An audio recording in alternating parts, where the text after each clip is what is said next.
श्रीराम समर्थ. गोपाल कृष्ण भगवान की जय. ओवी क्रमांक 86. तै नित्य याग सहिते सृजिली भूते समस्ते, परी नेणतीची तिये यज्ञाते सूक्ष्म म्हणून. ज्ञानेश्वर महाराज म्हणतायत, ज्या वेळेला ब्रह्मदेवाने सर्व प्राणी निर्माण केले, त्याच वेळेला त्यांच्या नित्य आचरणाचे धर्मसुद्धा निर्माण केले. परंतु ते नित्य यज्ञ गहन असल्यामुळे त्यांना कळलेच नाहीत. ते वेळी प्रजी विनविला ब्रह्मा, देवा काय आश्रयो येथ आम्हा, तव म्हणे तो कमळ जन्मा भूताप्रती. त्यावेळेला सगळ्या भूतमात्रांनी ब्रह्मदेवाची प्रार्थना केली, देवा, या ठिकाणी आपण आम्हाला जन्माला घातलं तर आमचा काय तरणोपाय आहे. आम्ही नेमकं काय करावं हेच कळत नाही आहे. यावर ब्रह्मदेव त्यांना म्हणाला, तुम्हा वर्ण विशेष वशे, आम्ही हा स्वधर्मुची विहिला असे. याते उपासा मग आपैसे पुरती काम. यावर ब्रह्मदेव त्यांना म्हणतात, तुमच्या वर्ण आश्रम व्यवस्थेप्रमाणे आम्ही तुम्हा सर्वांचे धर्म अगोदरच पूर्वीच ठरवून ठेवलेले आहेत. त्याप्रमाणे तुम्ही आचरण करा, म्हणजे तुमचे हेतू आणि तुमच्या इच्छा अपेक्षा पूर्ण होतील. तुम्ही व्रते नियमू न करावे, शरीराते न पीडावे, दूरी केही न वचावे, तीर्थासी जा. पुढे म्हणतायत, तुम्ही व्रत वैकल्य करू नका, कोणताही नियम पाळू नका, शरीराला त्रास होईल, पीडा होईल असं वागू नका, तीर्थयात्रेकरता दूर जायचे श्रम देखील करू नका. योगादिके साधने साकांक्ष आराधने, मंत्र यंत्र विधाने जणी करा. योगादिक साधन मनामध्ये कामना ठेवून आराधना करून देवाची केलेली प्रार्थना, साधना, मंत्र तंत्र अनुष्ठान इत्यादी कोणत्याही गोष्टी तुम्ही करू नका. देवतांतरा न भजावे, हे सर्वथा काही न करावे. तुम्ही सर्व स्वधर्मयज्ञ यजावे अनायासे. बाकीच्या या सगळ्या गोष्टी करण्याची काहीच आवश्यकता नाही. कोणत्याही देवांचं पूजन करू नका, भजन करू नका, पण तुम्ही आपल्या वर्ण आश्रम व्यवस्थेप्रमाणे वागा. तुमचा जो काही स्वधर्म असेल त्याचं पालन करा आणि त्याचेच अनायासे कष्ट न करता आचरण करा. अहेतुके चित्ते अनुष्ठापाययाते, पतिव्रता पती ते जयापरी.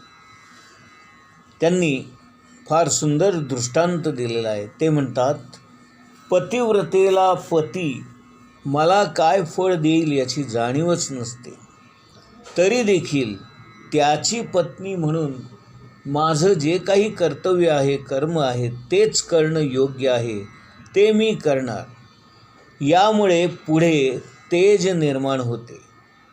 असा जो पतिव्रतेचा धर्म आहे, ती जसा आपल्या पतीसाठी आपला पतिव्रता धर्म आचरण करते, त्याप्रमाणे तुम्ही आपल्या स्वधर्माचं पालन करा, असं ब्रह्मदेव सांगतायत. ओवी क्रमांक 93. तैसा स्वधर्म रूप मखू, हाची सेव्यू तुम्हा एकू, ऐसे सत्यलोक नायकू बोलता झाला. मख म्हणजे यज्ञ. स्वधर्म आचरण रूपी यज्ञ करणं आणि सत्यलोकाचा नायक असणारा ब्रह्मदेव याने हे सांगून ठेवलं आहे. ब्रह्मदेव म्हणतात, स्वधर्माचं आचरण करणं हाच जणू काही तुमचा यज्ञ आहे आणि म्हणून त्या यज्ञाचं आचरण तुम्ही सतत करा.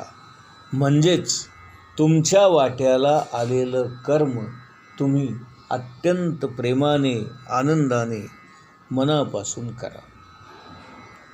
देखा स्वधर्मा ते भजाल, तरी कामधेनू हा होईल. मग प्रजा हो न सांडील, तुम ते कदा. तुम्ही जर आपल्या स्वधर्माचं व्यवस्थित नीटपणे पालन केलं, म्हणजे स्वधर्म नीटपणे भजला, पूजला, तर तो कामधेनूसारखा होईल आणि तुमच्या इच्छा सगळ्या पूर्ण करेल आणि तुम्हाला कदापिही अंतर देणार नाही. समाजामध्ये तुम्हाला सुबत्ता येईल जेव्हा तुम्ही तुमचं कर्तव्य अत्यंत योग्य पद्धतीने, उत्तम आणि बरोबर कराल. ज्ञानेश्वर महाराज स्पष्ट शब्दात इथे सांगतात, व्यवहारामध्ये सुद्धा तुम्ही जो पगार घेता, तुम्ही जो मोबदला घेता, त्या पगारा इतकं काम तुम्ही करता का? नाही का? हा गृहस्थ असं करतो, तो तसं करतो आणि म्हणून आपणही तसं करावं का? साध्या व्यवहारामध्ये सुद्धा आपण अशा लबाड्या करतो. जर तुम्ही भगवंताला स्मरून आपल्या वाट्याला आलेलं कर्म जर बरोबर केलं, तर ही जी शक्ती या संपूर्ण विश्वाला चालवते, ती तुमच्यावर सतत लक्ष ठेवून असते.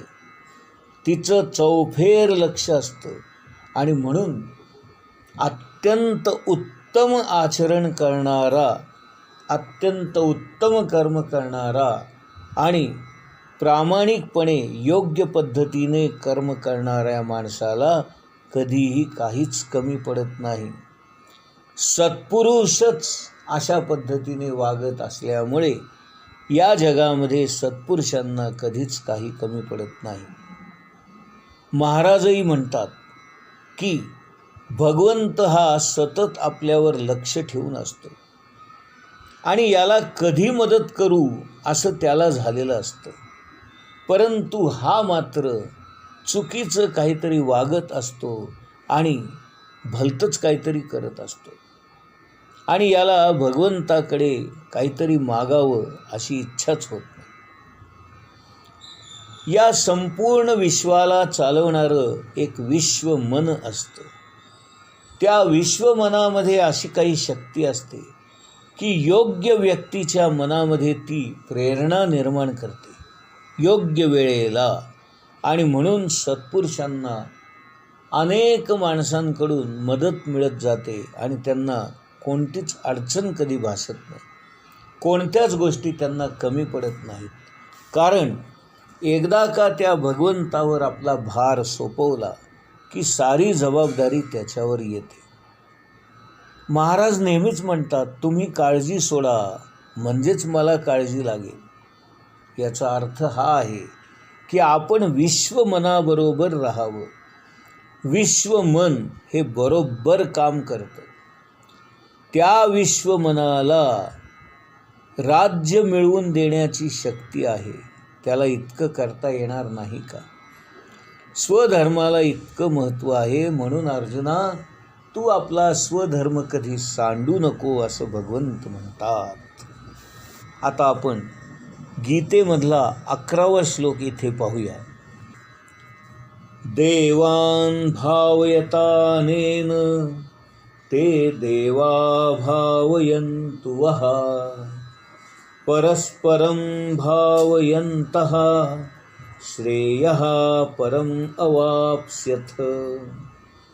देवान् भावयतानेन ते देवा भावयन्तु वः परस्परं भावयन्तः श्रेयः परम् अवाप्स्यथ.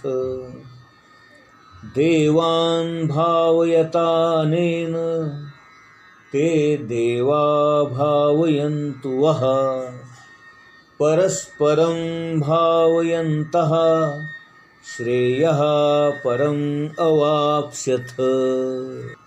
आता या श्लोकाचा अर्थ आपण बघूया.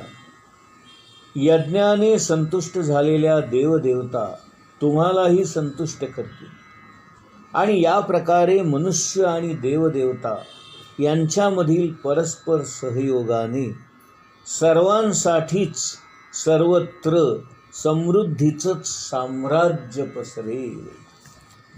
भगवान श्रीकृष्ण म्हणतायत, तुम्ही अशा प्रकारे यज्ञ कर्म करून देवतांची पुष्टी केलीत, त्यांना तृप्त केलं, त्यांना संतुष्ट केलं, तर त्या देवता तुम्हालाही पुष्ट करतील. अशा प्रकारे निस्वार्थीपणाने आपण एकमेकांची उन्नती करत परम कल्याणाला प्राप्त करून घ्यावं. आता ज्ञानेश्वर महाराजांनी लिहिलेल्या ओव्या आपण बघूया. ओवी क्रमांक 95. जे येणे करूनी समजता परितोषू होईल देवता, मग ते तुम्हा इप्सिता अर्थाते देती. ज्ञानेश्वर महाराज म्हणतायत,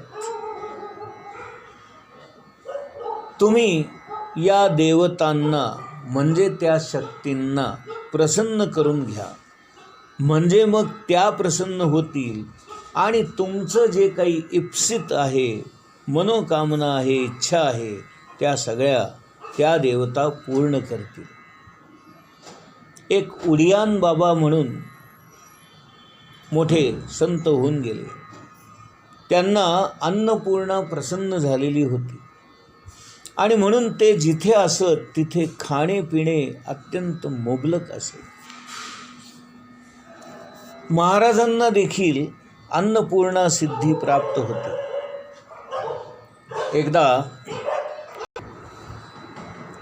एकदा सर्वांची जेवणं झाली आणि फक्त 3-4 लोकांना पुरेल एवढंच अन्न शिल्लक राहिलं. त्याच वेळेला कर्नाटकातून 10-15 माणसं आली. महाराज स्वयंपाकघरात आले आणि त्यांनी आपली छाटी त्या 3-4 जणांना पुरेल एवढ्या अन्नावर पांघरली आणि गंगूबाईंना म्हणाले, छाटी काढू नका, फक्त त्यातलं अन्न बाजूला काढून ते वाढा. ते आलेले 15-20 माणसं जेवले आणि शेवटी अन्न किती शिल्लक राहिलं म्हणून पाहिलं तर पुन्हा 4-5 लोकांना पुरेल एवढं अन्न जेवढं अगोदर होतं तेवढंच शिल्लक राहिलेलं होतं. मग ही 15-20 माणसं जेवली कुठून, त्यांना कोणतं अन्न मिळालं, असा मोठा प्रश्न गंगूबाईंना पडला. त्यांनी आईसाहेबांना याविषयी विचारलं तर आईसाहेब म्हणाल्या की सिद्धी वाटच पाहत असतात. महाराजांनी आपली छाटी त्या अन्नावर पांघरली याचा अर्थच असा की आता तुम्ही कितीही वाढा, अन्न कमी पडणार नाही. आणि म्हणून ज्ञानेश्वर महाराज म्हणतात, परितोष होईल देवता. त्या देवता एकदा का तृप्त झाल्या, संतुष्ट झाल्या की तुमच्या मनामध्ये ज्या ज्या गोष्टी असतात त्या त्या तुम्हाला देतील.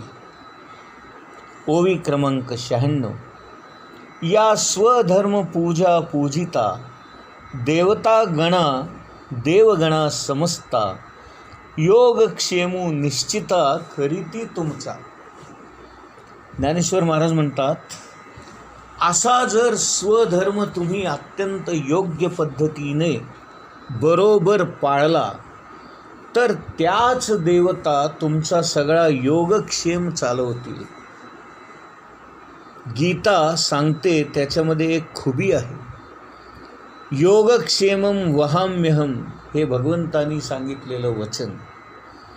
शंकराचार्यांनी याचा अर्थ असा केला आहे की योग म्हणजे जे नाही ते मिळणं आणि क्षेम म्हणजे जे आहे त्याचं रक्षण करणं. महाराज म्हणाले, तुम्ही जो अर्थ लावता तो बरोबर आहे, प्रापंचिक माणसाला आपल्या मनातलं त्या देवतांनी तृप्त करावं असं वाटतंच. पण खरं असं आहे की जो खरा भक्त असतो त्याचा प्रपंच आधी जसा चालत होता तसाच तो चालतो. फक्त अगोदर मी करतो ही भावना त्यामध्ये होती, परंतु आता मात्र परमात्मा करतो अशी त्याची भावना होते. गरिबी आहे ती असतेच, परंतु आपल्याला असं वाटतं की आपला प्रपंच सुधारेल, पण असं होत नाही. मग नेमकं काय होतं की आपल्या शक्तीच्या बाहेर असणाऱ्या गोष्टी घडून येतात. हा अनेक लोकांचा अनुभव आहे, कारण त्या संतुष्ट झालेल्या देवता तुम्हाला मदत करतात. फक्त आपला भरोसा मात्र पाहिजे की तो आहे, तो करेल, तो पाहील, यावर आपली श्रद्धा असली पाहिजे. असं म्हणा की तुम्हाला जे योग्य वाटेल ते तुम्ही करा, माझी इच्छाच नाही, मी एकदा तुम्हाला दिलेलं आहे, आता तुम्हाला शोभेल असं करा. पण हे बोलताना मात्र मनापासून बोललं पाहिजे. इथे लबाडी किंवा खोटेपणा चालत नाही. भगवंताच्या किंवा गुरूंच्या ठिकाणी खोटेपणा कधीच चालत नाही. आपण त्यांना सर्वस्व सोपवावं आणि त्यांच्या नावावर स्वस्थ राहावं. लोक आपल्याला अव्यवहारी म्हणाले तरी चालेल. देवाला एक वेळ अव्यवहारी माणूस आवडतो, पण स्वार्थी आणि लबाड माणूस मात्र भगवंताला आवडत नाही. गोपाल कृष्ण भगवान की जय.